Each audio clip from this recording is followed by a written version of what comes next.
ఎవడు లేడు. సజీవముగల దేవుడు నాకు దేవుడిగా దొరికినందుకు, రక్షకుడిగా దొరికినందుకు, నా నిమిత్తమై, ఆ పాపముల నిమిత్తమై ప్రాయశ్చిత్తం చేసినందుకు, పరలోక రాజ్యంలో పాలిపంపులు అనుగ్రహించినందుకు మీకు వందనములు, స్తోత్రం చెల్లించుకుంటూ, నా ముందు ఉంచిన పరిశుద్ధ బల్ల కొరకై వందనాలు,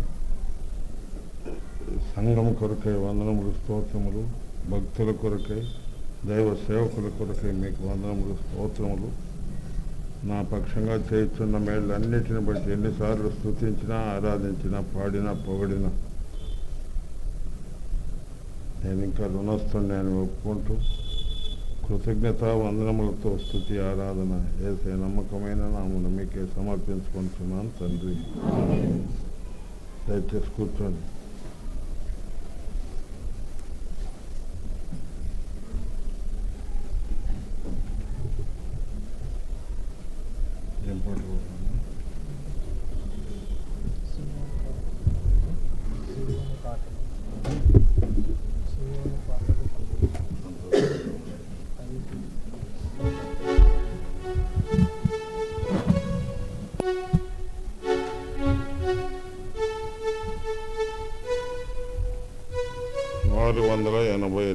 పాట.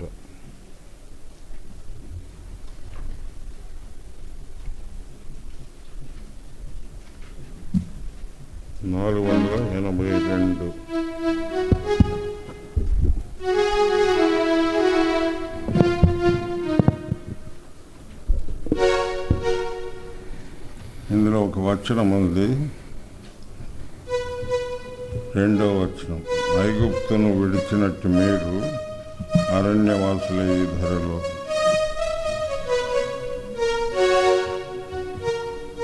నాకు తెలిసినంత వరకు ఐగుప్తును విడిచిపెట్టినాం కానీ ఆ కోరికలు అవన్నీ పోలే.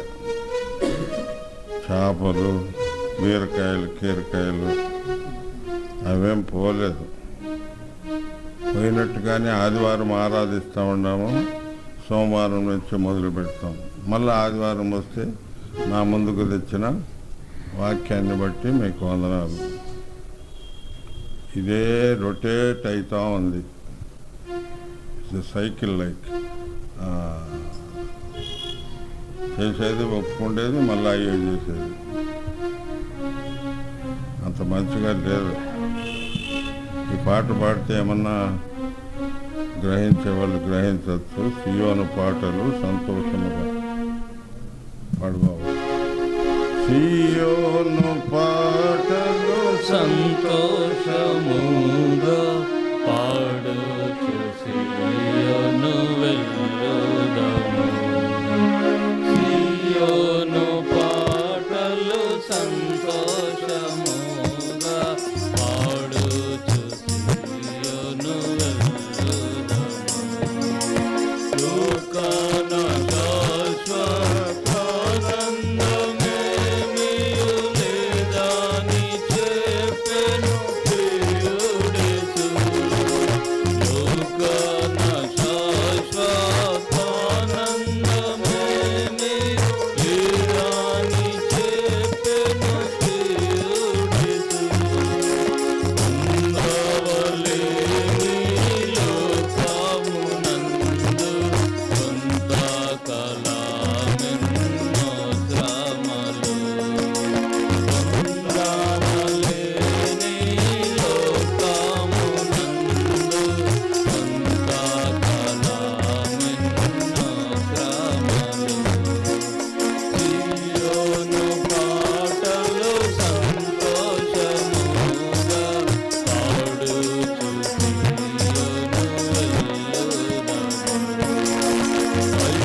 పాటలు సంతోషముగా పాడుచు సీయోను వెళ్ళుదాము.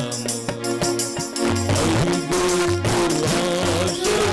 ఆశలన్నీ విడిచి రంగుగా యేసును వెంబడించి. ఐగుప్తు ఆశలన్నీ విడిచి రంగుగా యేసును వెంబడించి.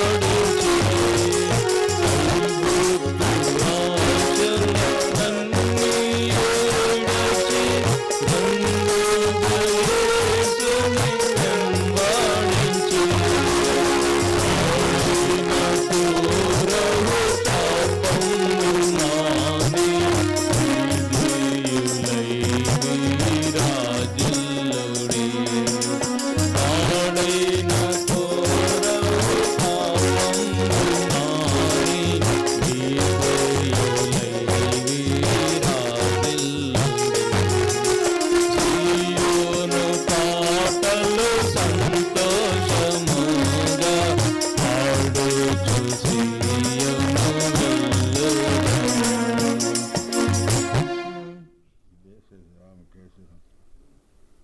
వెళ్ళుదాము. తొందరగా పోరా.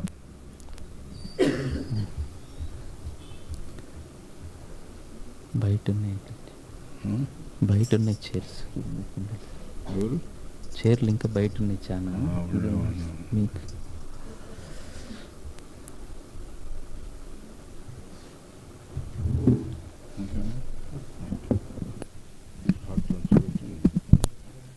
టైం 6 తొందరగా.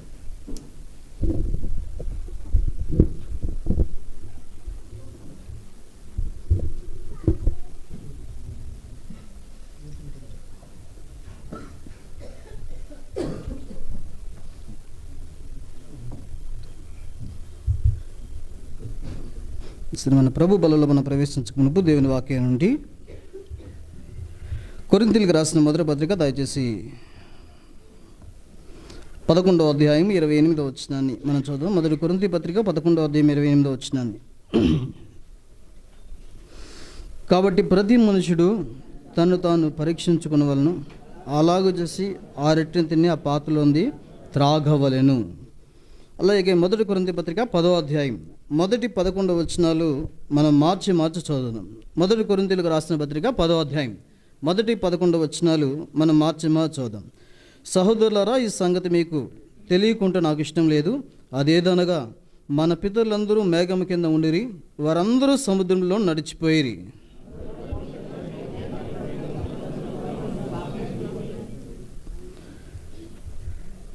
అందరూ ఆత్మ సంబంధమైన ఒకే ఆహారమును భుజించిరి.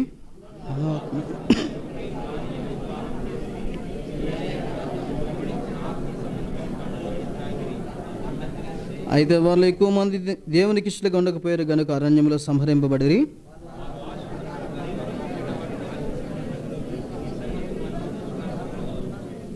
జనులు తింటకు త్రాగుటకు కూర్చుంటే ఆడుటకు లేచిరి అని వ్రాయబడినట్లు వారిలో కొందరు వల్ల మీరు విగ్రహారాధకులై ఉండకూడి.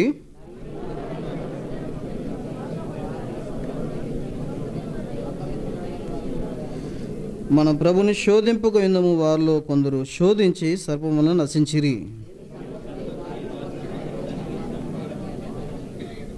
పదకొండవ వచనం అందరూ చదువుదాం కలిసి. ఈ సంగతులు దృష్టాంతంగా వారికి సంభవించి యుగాంతమున మనకు బుద్ధి కలుగుటకై రాయబడెను. ప్రార్థన చేస్తాం ప్రభు సాయం కొరకు.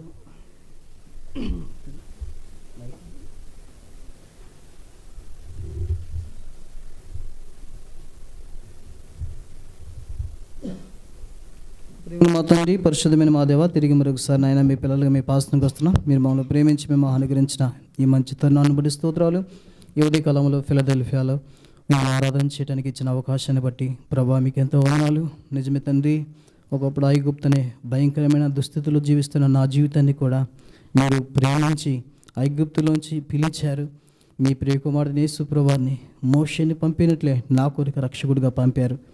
ప్రభా మీకు యవ్వన రక్తాన్ని చిందించి ఐగుప్తుక బంధకాల నుంచి, ప్రభా మరణ సంహారకు నుంచి నన్ను కూడా విడిపించారు. సముద్రంలో నాకు కూడా బాప్తిస్మనే సాక్ష్యం ద్వారా నన్ను కూడా అలాంటి అనుభవం నడిపించారు. మీ శరీరం మీ రక్తము మరి తిని మీ కొరకు జీవించే భాగ్యాన్ని కూడా నాకు దయచేశారు. అంతేకాదు నా అక్కర తీరుస్తూ అరణ్యంలో ఇశ్రాయేలుకి సహాయపడిన దేవుడిగా ఈ యొక్క యాత్ర జీవితంలో మీరు చేసే సహాయాలను బట్టి స్తోత్రాలు. కనానుకు తీసుకెళ్తున్న విధానాలను బట్టి ఐగుప్తు కలిగిన 7 భయంకరమైన లక్షణాల నుండి నన్ను విడిపించిన దేవా మీకు ఎంతో వందనాలు ప్రభా. మరొకసారి మరి మీ శరీరం మీ రక్తంలో పాలు పొందబోతుండగా మీరు మాతో మాట్లాడండి తండ్రి. ప్రతి వారు కూడా ప్రభా నాతో మాట్లాడండి అని మంచి మనసుతోనే మరి కూర్చోడానికి కొరకే సహాయపడి అవిధేయతతో మరి ఇంకా లేకున్నట్లు కృప చూపించమని మరొకసారి ఈ ఉదయకాలం మీకు వర్తమానం కోసం మీ వైపు మాకు అలా చూస్తుండగా తండ్రి మీరు సహాయపడండి. ఏ విధంగా అయితే మరి దాసుడు యజమాని వైపు చూస్తాడో అలాగే ఈ సమయంలో మేము రిక్త హస్తాలతో తండ్రి మీ వైపు చూస్తుండగా కనికరించమని కోరుతూ మహిమ ఘనత స్థుతి ప్రభావాలు మీకు ఆరోపిస్తూ యేసు ప్రభు నామములో ప్రార్థన చేసి వేడుచున్నాం తండ్రి, ఆమేన్.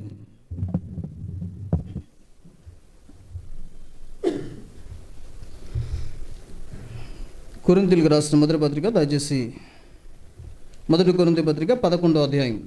మొదటి కొరింథీయులకు రాసిన పత్రిక 11వ అధ్యాయము 28వ వచనాన్ని మనం చదువు. మొదటి కొరింథీ 11:28. కాబట్టి ప్రతి మనుషుడు తను తాను పరీక్షించుకున్న వాళ్ళను అలాగూ చేసి ఆ రొట్టెను తిని ఆ పాత్రలోంది త్రాగవలెను. అలాగే 11వ అధ్యాయము మరి 10వ అధ్యాయము 11వ వచనం 10-11 అందరూ కలిసి చూద్దాం. ఈ సంగతులు యుగాంతమందున మనకు బుద్ధి కలుగుటకై రాయబడెను. కాబట్టి ఈ సంగతులు యుగాంతమందున్న మనకి బుద్ధి కలగటానికి రాయబడ్డాయి. ఈ సంగతులు దృష్టాంతంగా వారికి సంభవించినాయి. అందుకే నేను చెప్పాను, మనకి కొత్తకి జరిగేది ఏం లేదు. మన పితరులకి ఏం జరుగుతుందో అలాగే కొత్త నిబంధనలో మనకు కూడా జరుగుతుంది అని. మరి 7 విషయాలు చెప్పాను. వారికి ఏం జరిగింది అంటే, వారు ఐగుప్తులు ఉన్నప్పుడు దేవుడు ప్రేమించి వారిని తీసుకొచ్చాడు. మనం కూడా లోకమైన ఐగుప్తులు ఉంటున్నప్పుడు దేవుడు మనల్ని ప్రేమించి తీసుకొచ్చాడు. వారు ఐగుప్తులో ఉంటున్నప్పుడు దేవుడు ఒక రక్షకుని వారి కోసం పంపించాడు. మన కోసం ఒక రక్షకుని పంపారు. ఎవరు ఆ రక్షకుడు అంటే యేసు ప్రభువారు. వారు ఐగుప్తులో ఉంటున్నప్పుడు వారి కోసం ఒక పశువును వధించాడు. ఆ రక్తం ద్వారానే వారిని బయట తీసుకొచ్చాడు. మనకు కూడా ఒక రక్తం. ఏంటో రక్తము? యేసు ప్రభువారి రక్తం. ఆ రక్తం ద్వారానే మనం బయటకు వచ్చామని చూసాం. వారు ఐగుప్తులో ఉంటున్నప్పుడు సముద్రంలో వారు ఏం పొందారండి? బాప్తిస్మం పొందారు. మనం కూడా ఈ లోకంలో జీవిస్తుంటున్నప్పుడు బాప్తిస్మం అనే సాక్ష్యం ద్వారా ఆత్మచేత ముద్రించబడి మనం కూడా దేవుని బిడ్డలయ్యాం. వారు ఐగుప్తులో ఉంటున్నప్పుడు ఒకే ఆహారము ఒకే పానీయాన్ని మనం కూడా ఇప్పుడు కూడా మనకు కూడా అనుభవం ఏంటి? ఒకే ఆహారం ఒకే పానీయం. ఏంటది? యేసు ప్రభువారి రక్తము, యేసు ప్రభువారి మరి శరీరంలో పాల్గొన్నాం. అందుమాత్రం కాదు, వారు ఐగుప్తులో నుంచి బయటకు వచ్చిన తర్వాత అరణ్యంలో వారిని సంఘంగా పిలిచి అరణ్యంలో వారి అక్కరన్నీ కూడా తీర్చాడు దేవుడు. అంటే వారికి ఏం అవసరమో అన్నీ, ఏది కూడా తక్కువ కాకుండా ఆయన చూసుకున్నాడు. కాబట్టి వాళ్ళని సంఘంగా పిలిచాడు. ఈరోజు కూడా మనం సంఘంగా, ఇంకా ఎలాంటి సంఘం అంటే మహిమ కలిగిన సంఘము. కొత్త నిబంధన వెలుగులో మనం చూస్తే నీ ప్రతి అక్కర కూడా తీర్చడానికి ఆయన నీకు ప్రభుగా ఉంటున్నాడు. ఇది వారికి జరిగిందే, మనకు జరిగింది. తర్వాత ఆఖరిది ఏంటంటే, వారికి జరిగిన మరొక విషయం కూడా చెప్పాలి. ఏంటంటే, వారిని కనానుకు తీసుకెళ్ళాడు. కనానుకు తీసుకెళ్ళాడు ఇశ్రాయేలుని. ఇప్పుడు ప్రశ్న, ఎంతమంది తీసుకెళ్ళాడు? 6 లక్షల్లో నిష్పత్తి ఏం తేడా రాదండి. 6 లక్షల కాలబలం బయలుదేరితే 6 లక్షల కాలబలంలో మరి యెహోషువ కాలేబు అనే ఇద్దరు, మరి 20 సంవత్సరాలు పైబడిన వారు కాలబలంతో లెక్కిస్తే 20 సంవత్సరం లోనున్న వాళ్ళందరూ కూడా వెళ్ళారు. ఒకవేళ 40 సంవత్సరాలు అరణ్య వ్యాధులు పుట్టిన వాళ్ళందరూ కూడా వెళ్ళారు. అంటే ఒక్క యెహోషువ కాలేబు మాత్రమే కాదు, కానీ అప్పుడు చాలామంది వెళ్ళారు. కానీ లెక్కించిన 6 లక్షల్లో ఎంతమంది వెళ్ళారండి? ఇద్దరే. అంటే ఇప్పుడు అలాగ లెక్కేసుకుంటే 100 మంది సంఘం వస్తే కనానికి వెళ్ళే సంఘం ఎంతమంది? 1000 మంది సంఘం అంటే కనానికి వెళ్ళే సంఘం ఎంతమంది? ఒకవేళ 10 మందే సంఘం అంటే కనానికి వెళ్ళే సంఘం ఎంతమంది? ఎందుకు వాళ్ళు కనానికి వెళ్ళలేదు? ఈ మాటలు మనం ఈ సమయంలో చూద్దాం. ఎందుకు వాళ్ళు కనానికి వెళ్ళలేదు? దానికంటే ముందు ఇంకో మాట చెప్పాలనుకున్నాను. అసలు దేవుడు వాళ్ళ ఐగుప్తు నుంచి బయటికి తెచ్చిన ఉద్దేశం ఏంటి? ఎందుకు తెచ్చాడండి? ఎందుకు తీసుకొచ్చాడు? వారి దేశాన్ని వారికి ఇవ్వాలనుకున్నాడు. మనందరికీ తెలుసు కదా, దేవుడు అబ్రహాముని పిలిచాడు. అబ్రహాముని పిలిచిన తర్వాత అబ్రహాంకి నేను చూపించే దేశంలో వెళ్ళాలి అని ఒక దేశానికి తీసుకెళ్ళాడు. అది పాలు తేనెలు ప్రవహించే దేశం. ఆ దేశానికి వెళ్ళిన తర్వాత అబ్రహాముతో దేవుడు అంటాడు, ఇది నీకు మాత్రమే కాదు నేను ఇస్తుంది, నీ సంతానం అంతటికి కూడా నేను ఈ దేశాన్ని ఇచ్చేస్తాను అని చెప్పాడు. సరే, బాగానే ఉంది. ఈ కనాన్లో అబ్రహాము మరి ఒక కుమారుడు కలిగాడు. ఎవరు అబ్రహాం కుమారుడు? ఇస్సాకు. ఇస్సాకి 2 పిల్లలు కలిగారు. ఎవరు 2 అంటే ఏషావు, యాకోబు.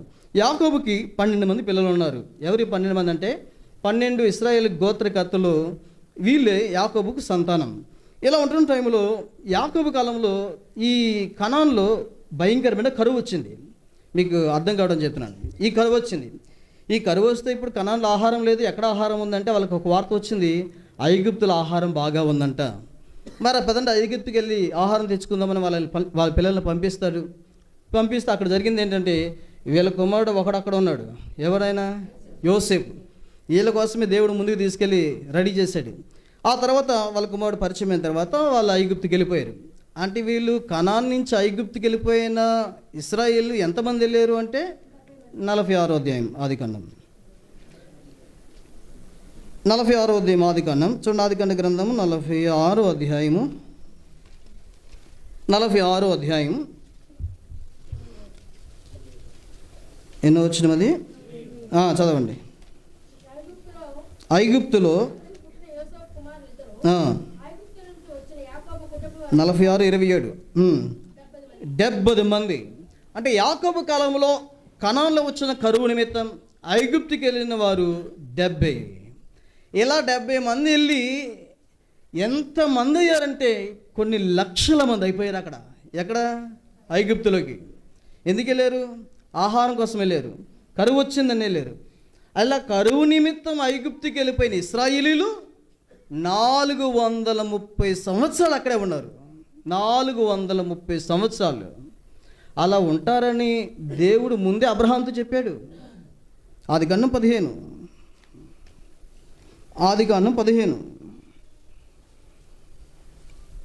13 వచ్చినాన్ని నేను చదువుతున్నాను.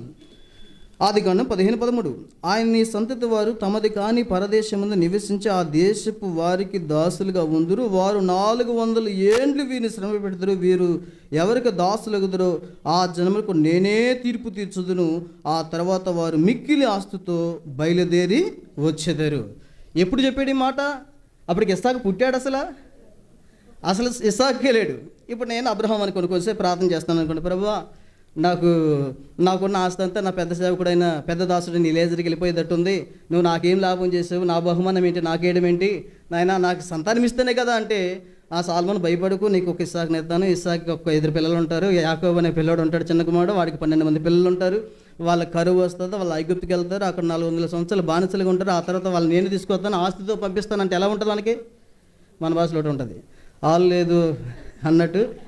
అసలు పిల్లోడే లేడు, కుమారుడే లేడు, నా భార్య గర్భవతే కాదు, పిల్లలు అంట, వాళ్ళంట 400 సంవత్సరాలు అంట ఐగుప్తులో ఉంటారంట, నేను పంపిస్తానంట, మిక్కిలి ఆస్తుతో అంటే ఎలా ఉంటుంది? మనం ఏం నమ్ముదామా? ఊరుక బ్రవా, ఒక పిల్లడితే చాలుగా నీ ఎన్ని కథలు ఏం చెప్తాం అన్నట్టు మనం మాట్లాడతాం. అంటే అసలు ఇస్సాకు లేని టైంలోనే దేవుడు అబ్రహాంకి మొత్తం చెప్పాడు. ఇప్పుడు 430 సంవత్సరాలు అయిపోయిన తర్వాత వీళ్ళు ఏడ్చి ప్రార్థన చేస్తే వాళ్ళ మొరవిని దేవుడు దిగి వచ్చి మోషేను పంపించాడు, ఐగుప్తు దేవతలకి తీర్పు తీర్చాడు. ఆ లాస్ట్ రోజు ఏమైపోయిందంటే, మీరు ఐగుప్తులను అడిగి తీసుకొని మీకు ఏమడిగితే అది ఇస్తారంటే, ఐగుప్తులను అడుగుతున్నారన్నమాట ఇశ్రాయేలు. ఏంటి కంజరి కాదు, మైక్ కూడా వెళ్ళిపోండి మీరు, చాలా అసలు మా దేశం నుంచి వెళ్ళిపోండి. మిక్కిలి ఆస్తుతో ఐగుప్తులోంచి ఇశ్రాయేలు బయటకు వచ్చారు. ఎందుకు తీసుకొచ్చాడు అంటే, వాళ్ళు చేసిన ప్రార్థన ఒకటి, మా పితరుడైన అబ్రహాంకి వాగ్దానం చేసిన పాలు తేనెలు ప్రవహించే దేశానికి మమ్మల్ని తీసుకువెళ్ళండి. నిజంగా ఇశ్రాయేలీల బానిసత్వం, ఐగుప్తుల బానిసత్వం నుంచి ఇశ్రాయేల్ని దేవుడు తప్పించిన విధానం కూడా కనానికే తీసుకెళ్ళాలని. ఇప్పుడు నా ప్రశ్న, వాళ్ళు కనానికి వెళ్ళారా? దేవునికి కోపం పుండించి ఆయన ఒక ప్రమాణం చేసేసాడు, ఒక మాట చెప్పేసాడు. ఏం చెప్పాడు? 95వ కీర్తన వాళ్ళ విషయంలో దేవుడు ఏమన్నాడు? కీర్తన 95:11 కీర్తన 95:11. కావున చదవండి. కావున నేను కోపించి మీరెన్నడూ నా విశ్రాంతిలో ప్రవేశింపకూడదని వాళ్ళు విసిగించిన దాన్ని బట్టి, ఇలా విసిగించిన వాళ్ళు ఎవ్వరు కూడా సంఖ్యాకాండం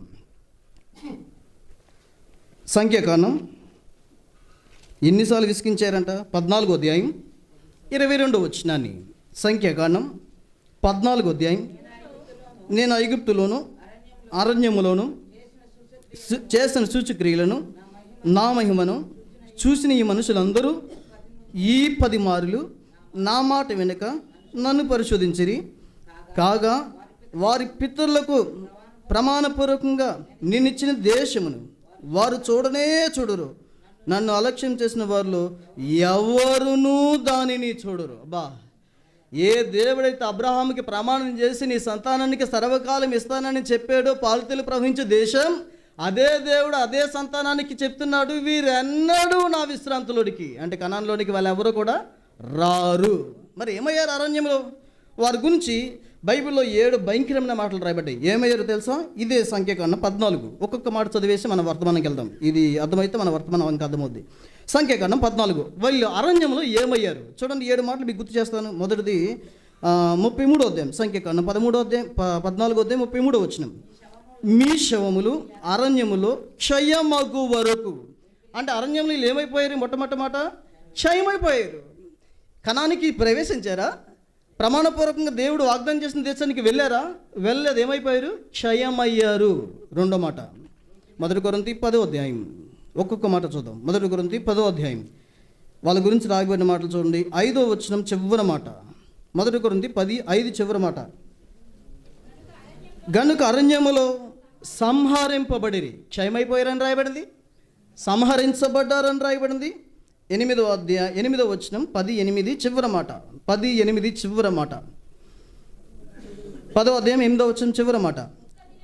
ఒక్క దినముననే 23,000 మంది కూలిరి. ఏమైపోయారండి? క్షయమైపోయారు, సంహరించబడ్డారు, కూలిపోయారు. యోధ పత్రిక 1వ అధ్యాయం, యోధ పత్రిక 15వ వచనం. ఒకే అధ్యాయం ఉంటుంది. 15వ వచనం చివరి మాట. యోధ 1:5 చివరి మాట. ప్రభు ఐగుప్తులోండి ప్రజలను రక్షించినను వారిలో నమ్మకపోయిన వారిని తర్వాత ఏం చేశాడండి? నాశనం. అంటే ఇప్పుడు వీళ్ళు ఏమయ్యారు? నాశనం అయ్యారు. ఇశ్రాయేలీలు, ఏ దేవుడైతే ఇశ్రాయేలీకి నేను పాలుతేలు ప్రవహించే దేశం ఇస్తానన్నాడో అదే ఇశ్రాయేలీలు క్షయమైపోయారంట అరణ్యములో. అదే ఇశ్రాయేలు సంహరించబడ్డారంట అరణ్యములో. అదే ఇశ్రాయేలు కూలిపోయారంట అరణ్యములో. అదే ఇశ్రాయేలీలు నాశనమైపోయారంట అరణ్యములో. ఇంకా మీరు చూస్తే ఇంకొక మాట గుర్తు చేయొచ్చండి. ఈ ఇశ్రాయేల్ గురించి ఏమంటాడు దేవుడు అంటే, హెబ్రీ పత్రిక 3వ అధ్యాయం. హెబ్రీలకు రాసిన పత్రిక 3వ అధ్యాయం. దయచేసి 17వ వచనం చివరి మాట. 17వ వచనం చివరి మాట. ఎవరి మీద 40 ఏండ్లు ఆయన కోపగించెను? పాపం చేసిన వారి మీదే కదా. వారి శవములు అరణ్యములో రాలిపోయాను. ఏమైపోయారంటే వీళ్ళు అరణ్యములో ప్రవేశించారా? రాలిపోయారని రాయబడింది. ఇక 6వ మాట ఏం రాయబడింది? 4వ అధ్యాయం.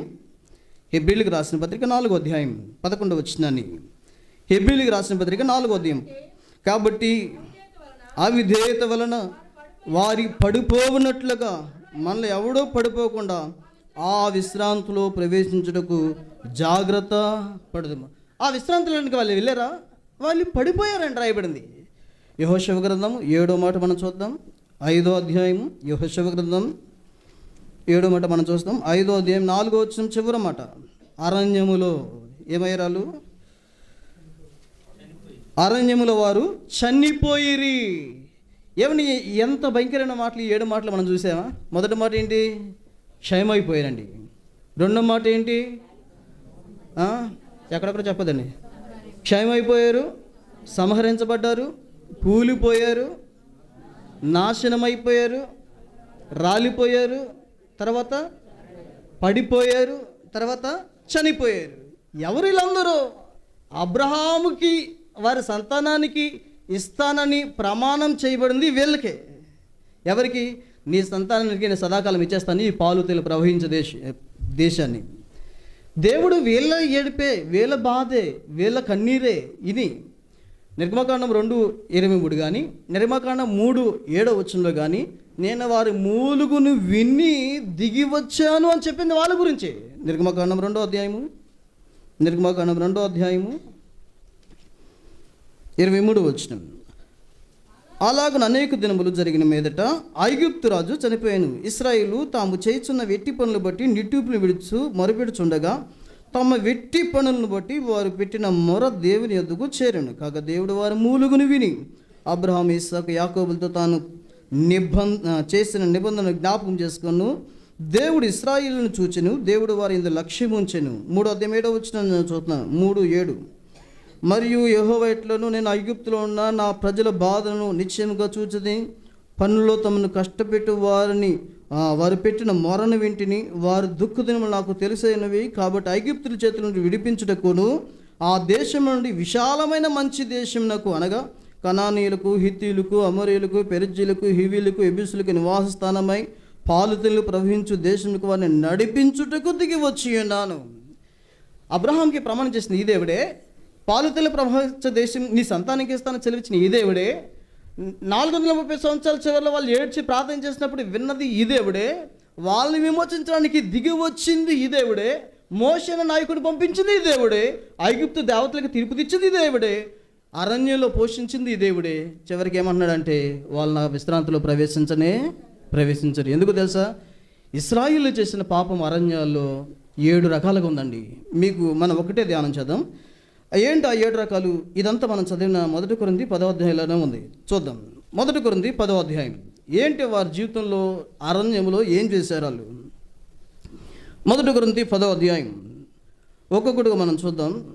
మొదటి పాపం ఏంటి? వారు అరణ్యంలో రాలిపోవటానికి కారణాలు. 1 కొరింథీ 10వ అధ్యాయం 5వ వచనం నేను చూద్దాం. 1 కొరింథీ 10వ అధ్యాయం 5వ వచనం. అయితే వాళ్ళు ఎక్కువ మంది దేవునికి ఇష్టలుగా ఉండకపోయిరే. ఇశ్రాయేలు అరణ్యంలో క్షయమైపోవడానికి కారణం ఏంటంట? వాళ్ళు ఎక్కువ మంది, అంటే 6 లక్షల్లో 2 తప్ప మిగతా వారందరూ కూడా దేవునికి ఇష్టలుగా బ్రతకలేదంట. ఇది మొదటి పాపం. ఇక కిందకు వద్దాం. 7వ వచనం మనం చూద్దాం. 7వ వచనం. జనులు తింటుకు త్రాగుటకు కూర్చుండి ఆడుటకు లేచి. ఇశ్రాయేల్లో ఉంటున్న ఒక పాపం ఏంటంటే వారు తిండి మీద మనసు పెట్టారు, తిండిపోతులు అయిపోయారు. ప్రతిసారి ఇందాక అంకుల్ అన్నట్టు చాలామంది దగ్గర ఐగుప్తు వదిలేరు కానీ ఇంకా ఐగుప్తు కేరకాయలు దోసకాయలు అన్నట్లు వాళ్ళు ఎన్ని తిన్నా వాళ్ళకి తృప్తి లేదు. దేవుడు దేవదూతల ఆహారం ఇచ్చినా సరే వాళ్ళకి తృప్తి లేదు. ఏమండి? చాలా శ్రేష్టమైన ఆహారం ఇచ్చినా వాళ్ళకి తృప్తి లేదు. అసలు దాన్ని ఏమంటారు? దేవదూతలు ఇచ్చిన ఆహారం దేవుడు ఇశ్రాయేలు కోసం ఆకాశం నుంచి భూమి మీదకి కురిపిస్తే వాళ్ళు ఏమంటారు? అసలు దీనికి రుచి లేదు, పచి లేదు. ఏంటో ఏ రోజు ఇదేనా, మాకేమైనా కొంచెం అదే స్పెషల్ ఏమైనా ఉంటే బాగుండు కదా అన్నట్టు మాట్లాడారు. తృప్తి లేదు. ఇంకేంటి? 10వ అధ్యాయం 6వ వచనాన్ని మూడవ బలహీనత ఏంటి వారిలో చూద్దాం. 10:6. వారు ఆశించిన ప్రకారం మనము చెడ్డవాటిని ఆశింపకుండానట్లు ఈ సంగతులు మనకు దృష్టాంతంగా ఉన్నాయి. ఇశ్రాయేలీయులు అరణ్యపు యాత్రలో కనీసం 7 విషయాలు ఆశ్రయించారండి. వారు కోరుకున్నారు, కావాలని కోరుకున్నారు. ఇశ్రాయేలు కోరుకున్నవి వారి జీవితంలోనే నష్టం కలిగింది. కీర్తనలో అంటాడు, 106వ కీర్తన అనుకుంటా, కీర్తన 106. వారు ఆశించింది నేను వారికి ఇచ్చాను. చూడండి, 106వ కీర్తన 106.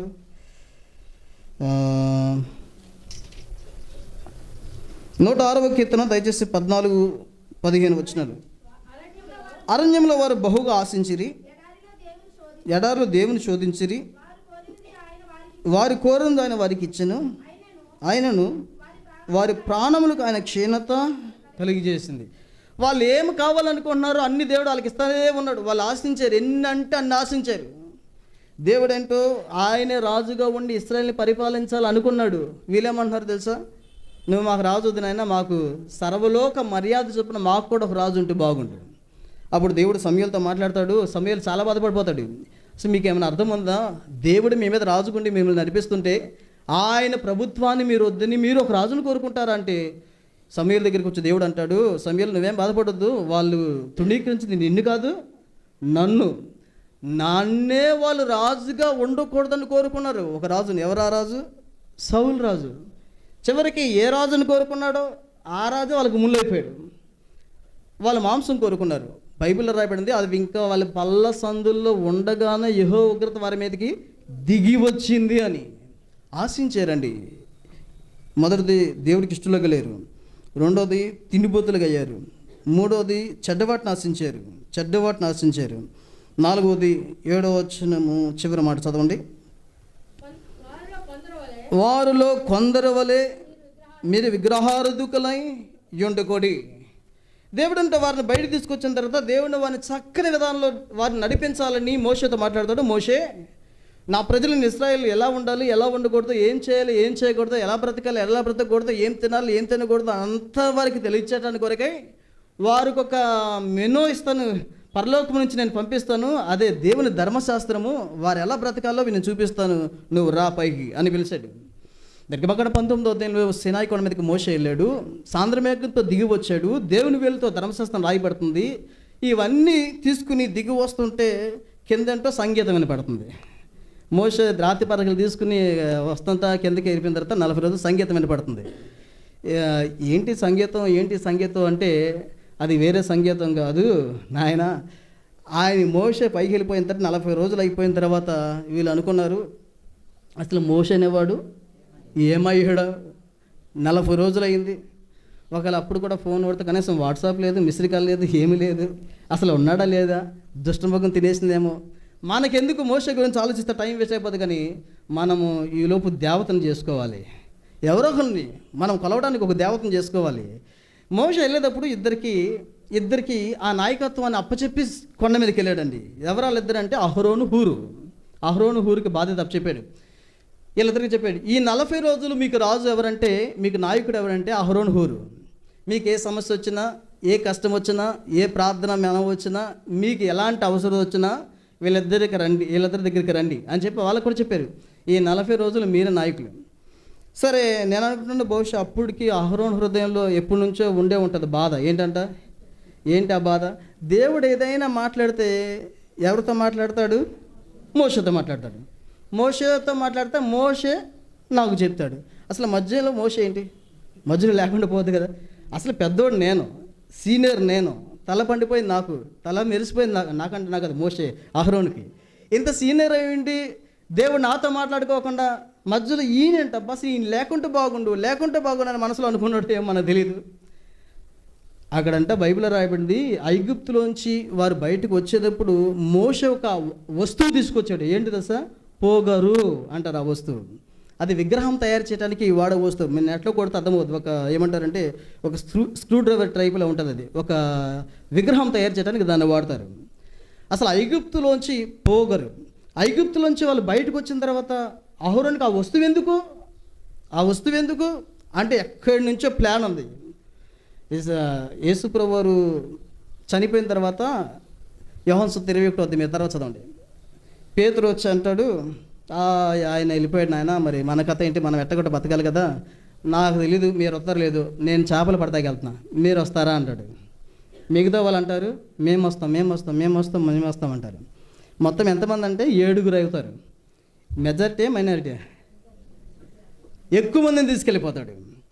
నేను అనుకుంటాను వాళ్ళు అసలు వలలు వచ్చిన తర్వాత మళ్ళీ వాళ్ళ దగ్గర వలలు ఎక్కడ ఉన్నాయి, ఎందుకని మంచిగా దాచుకుని వచ్చి ఉంటారేమో, ఎందుకే పరిస్థితులు ఎట్లా ఉంటే మనకు తెలియదు, దాచుకుని వచ్చి ఉంటారు. సరే, నేనేమంటా అంటే ఈ పోగరున్న ఐటెం తీసుకొచ్చిన తర్వాత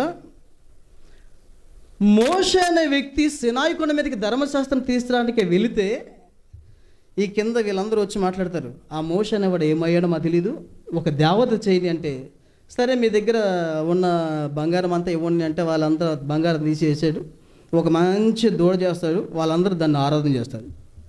ఇక మోషే అది చూసి తట్టుకోలేక ఈ రాతి పలకలు పగలుగొట్టి ఎంత తట్టుకోలేకపోతే దాన్ని పొడి చేసి కాల్చి వాళ్ళందరి మీద జల్లేస్తాడు.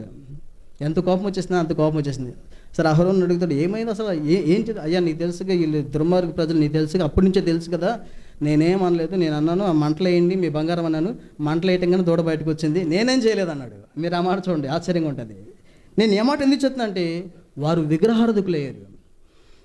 దేవుడికి నచ్చని పాపము, దేవుడు రాజీ పడిన పాపము విగ్రహారాధనే.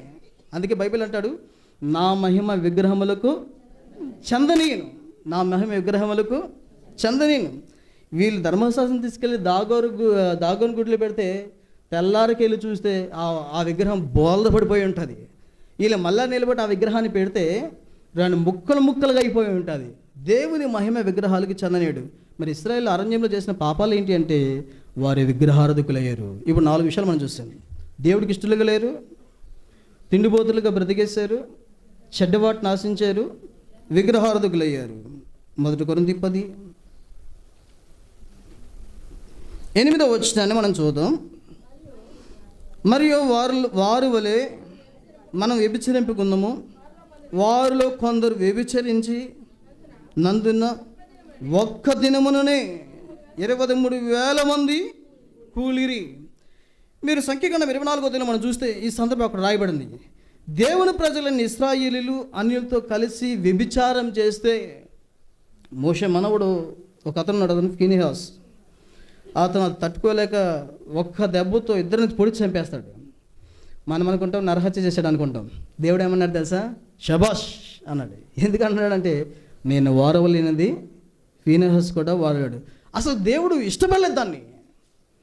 ఆ దినమే దరిదాపు ఇక్కడ 23 అంటాడు, అక్కడ చూస్తే 24,000 మంది చచ్చిపోయారంట. 24,000 మంది చచ్చిపోయారంట. ఏంటంటే వ్యభిచారం. ఇంకా కిందకు వద్దాం. వారు చేసిన పాపం ఏంటి? 1 కొరింథీ 10వ అధ్యాయం 8వ వచనము లేక 9వ వచనం చదువుదాం. మనం ప్రభువుని శోధింపకయున్నాము. వాళ్ళు ఏం చేస్తారంటే ప్రభువుని ఆరుగా శోధించారు. ఎలా శోధించారంటే ప్రతిదానికి ఒక పిల్లోళ్ళగా నలుగుతారు. రెఫీదీంలోకి వచ్చారు. మొట్టమొదట సీను అరణ్యంలోంచి కనానికి ప్రయాణంలో ఎర్ర సముద్రం దాటంగానే నిర్గమకాండం 17వ అధ్యాయం మీరు చూస్తే సీను అరణ్యంకి వచ్చి అక్కడికి రెఫీదీంకి వచ్చారు. రెఫీదీంలోకి వచ్చిన తర్వాత వాళ్ళకి తాగడానికి నీళ్ళు. అప్పుడు వెంటనే మొదలెట్టారు, ఏంటయ్యా మోషే, అక్కడైనా పర్లేదు, ఎంత బానిసలమైనా పర్లేదు, టయానికి ఏదో ఒకటి వచ్చేది. ఏంటి అరణ్యం మమ్మల్ని చంపేస్తావా, నీళ్ళు లేవు ఏమి లేవు అంటే సరే నీళ్ళు ఇచ్చాడు. మళ్ళీ ఏంటయ్యే మోషే, ఇక అసలు మాకు ప్రతిదానికి ఎన్నిసార్లు అంటే 10 సార్లు మనం చూసాం. సంఖ్యాకాండం 14:22 చూసాం. 10 సార్లు శోధించారంట. ఇంకేం చేశారు? శోధించడం వదిలేస్తారా?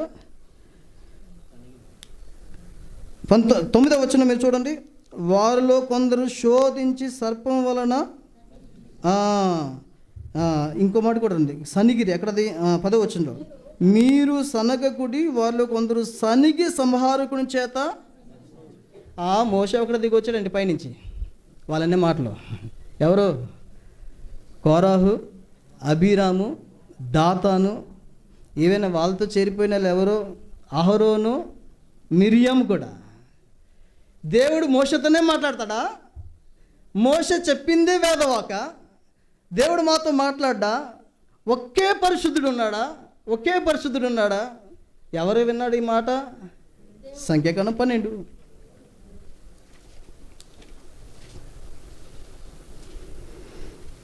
మొదటి నుంచి నేను చదువుతున్నాను. సంఖ్యాకాండం 12 మొదటి నుంచి. మోషే కూషు దేశపు స్త్రీని పెండ్లి చేసుకునిండును. గనుక అతడు పెండ్లి చేసుకున్న ఆ స్త్రీని బట్టి మిరియాము, అహరోను అతని విరోధంగా మాట్లాడిరి. వారు మోషే చేత మాత్రమే యెహోవా పలికించిన, ఆయన మా చేత పలికించలేదా అని చెప్పుకొనగా యెహోవా ఆ మాట వినెను. ఎవరన్నారు ఆ మాట? ఏమండి? కోరాహు, అబిరాము, దాతాను 16వ అధ్యాయంలో, సంఖ్యాకాండం 16వ అధ్యాయంలో మీరు చూస్తే తర్వాత వాళ్ళు కూడా సనుగుతారు. ఇశ్రాయేలు పాలనకి విరోధంగా సనుగుతూ ఉంటారు. అక్కడ ఏం జరిగిందో తెలుసా? భూమి నెరవేరిస్తే దాంట్లోకి ఎంత భూమి వాళ్ళని మింగేసింది. ఈ సందర్భంలో మనం చూస్తే మిరియామీలు అందరూ అనుకున్నారు, అందరూ మోషే దగ్గరికి వస్తారేంట, మా దగ్గరికి ఎవరు రారు. హెబ్రోన్లో ఉన్నప్పుడు ఒక పెద్ద సీనియర్ అంకులు ఒక మాట అంటాడు, మీరు తెలుసులే, పేరు చెప్పను. ఏంటంటే పద్దాక తిమోతి గారిని కురియన్ గారిని పిలుతారు, నన్ను ఎవరు పిలవరేంట, అది నీకు తెలియాలి. సీనియర్ అంకుల్ ఆయన హెబ్రోన్లో పద్దాక తిమోతి గారి కురియన్ గారిని పిలుతున్నారంటే అందరూ, నన్ను ఎందుకు పిలవరు అంటే, నేను అన్నాను అంకుల్ అది మీకు తెలియదు, మరి ఎందుకు పిలవట్లేదు. ఎందుకు మాట చెప్తున్నానంటే వీళ్ళిద్దరికి అనిపిస్తుంది, ఏంటప్పా పద్దాక మోషే దేవుడు మోషతోనే మాట్లాడతాడా, నాతో దేవుడు మాట్లాడట్లేదు అనుకుంటే ఆ మాట యెహోవానాడంట. వీళ్ళ ముగ్గురు విషయంలో, వీళ్ళ ముగ్గురులో జరిగిన ఈ వాదన దేవుడు ఎంతమంది తెలియజేశాడు తెలుసా? పాలెం మొత్తానికి ఎలా తెలియజేశాడు? మిరియాం కుష్టి వచ్చింది. కుష్టి వస్తే వీళ్ళని ఎలా నడిపిస్తున్నాడంటే దేవుడు మేఘం ఎత్తాడంటే వీళ్ళు లెక్కలు.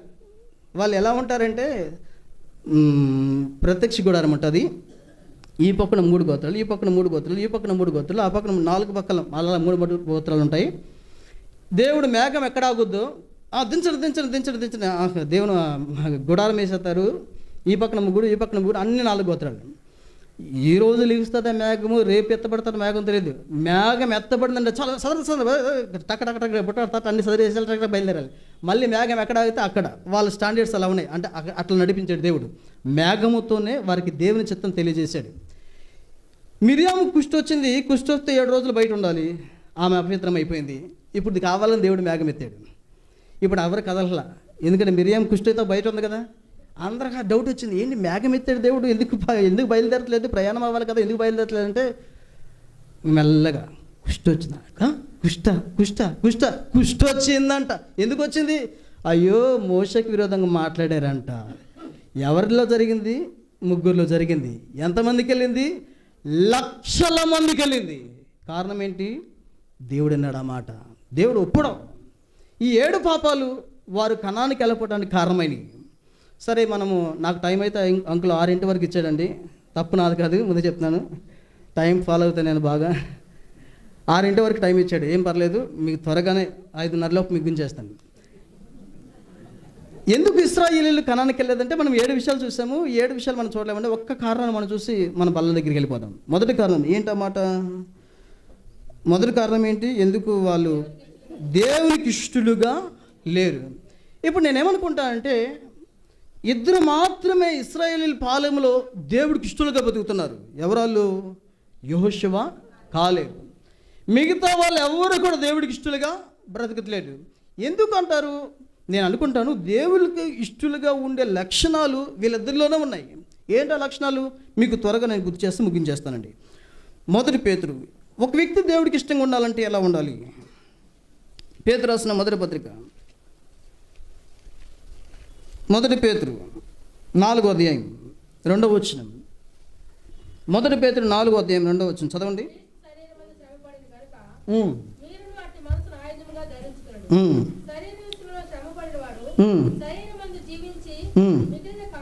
ఇక్కడ నుంచి మీరు గమనించండి. మిగిలిన కాలము ఇక మీదట మనుజాసును అనుసరించి నడుచుకొనక దేవుని ఇష్టానుసారంగానే నడుచుకున్నట్లు పాపంతో జోలి ఇక నేమీ లేక ఉండును. ఒక వ్యక్తి దేవుడికి ఇష్టడుగా బ్రతకాలంటే ఆ వ్యక్తిలో ఉండాల్సిన ప్రాముఖ్యమైన లక్షణాలు ఏంటంటే ఇక్కడ 2 విషయాలు మీకు గుర్తు చేస్తున్నాడు. ఏ వ్యక్తి దేవుడికి ఇష్టడుగా బతుకుతాడంటే ఇక మీదట మనుజాసులను అనుసరించి నడుచుకోకుండా దేవునికి ఇష్టానుసారంగా నడుచుకున్నట్లు పాపము జోలి ఇక ఏమీ లేక ఉండును. అంటే ఇప్పుడు 6 లక్షల మందిలో కూడా అందరూ వారి ఇష్టానుసారమైన ఆశలు, వారి కోరికలు, వారి ఇష్టానుసారమైన వారు అనుకున్నవి, వారికి మనసుకు నచ్చినవి, వాళ్ళకి తోచినట్టు బతికేస్తున్నప్పటికీ కూడా వారందరూ కూడా పాపం అనే మార్గంలోకి వెళ్ళిపోతున్నప్పటికీ కూడా యెహోషువ, కాలేబు దేంట్లోకి వెళ్ళదండి.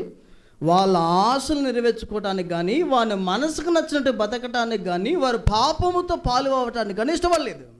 నేను ఒకటే చెప్తున్నాను, యేసు ప్రభువుని నమ్ముకున్నాం, బాప్తిసం తీసుకున్నాం, ప్రభు వాళ్ళ దగ్గరికి వస్తున్నాం. కానీ నీ ఇష్టానుసారంగా నీ ఆశలు నెరవేర్చుకునే బ్రతుకు నీదైతే నువ్వు ఎప్పటికీ దేవుడికి ఇష్టడు కావాలి. ఒక వ్యక్తి పాపములో బ్రతికినంతకాలం, పాపంతో రాజీ పడిపోయినంతకాలం, పాపంలోనే జీవించినంతకాలము మనం దానికి పేర్లు పెట్టుకోవచ్చు. ఏదైనా ఏదో పొరపాటు అయిపోయింది, ఇవన్నీ మన పేర్లు పెట్టే పేర్లు. పాపముతో రాజీ పడిపోయే బ్రతికే ఏ వ్యక్తి దేవుడికి ఇష్టడు కాదు. నీ మనసుకు నచ్చినట్టు బతకూడదు. అందుకే ఇక్కడ అన్నాడు అన్నమాట, ఇక మీదట మనుజాసులు అనుసరించి నడుచుకొనక. నా మనసుకు నచ్చింది, నేను ఇలా బ్రతికెతాను అనుకోకూడదు. కానీ వాళ్ళు 6 లక్షల మందిలో అలా అనుకున్నారు. కానీ యెహోషువ కాలం బట్టి అనుకున్నారా?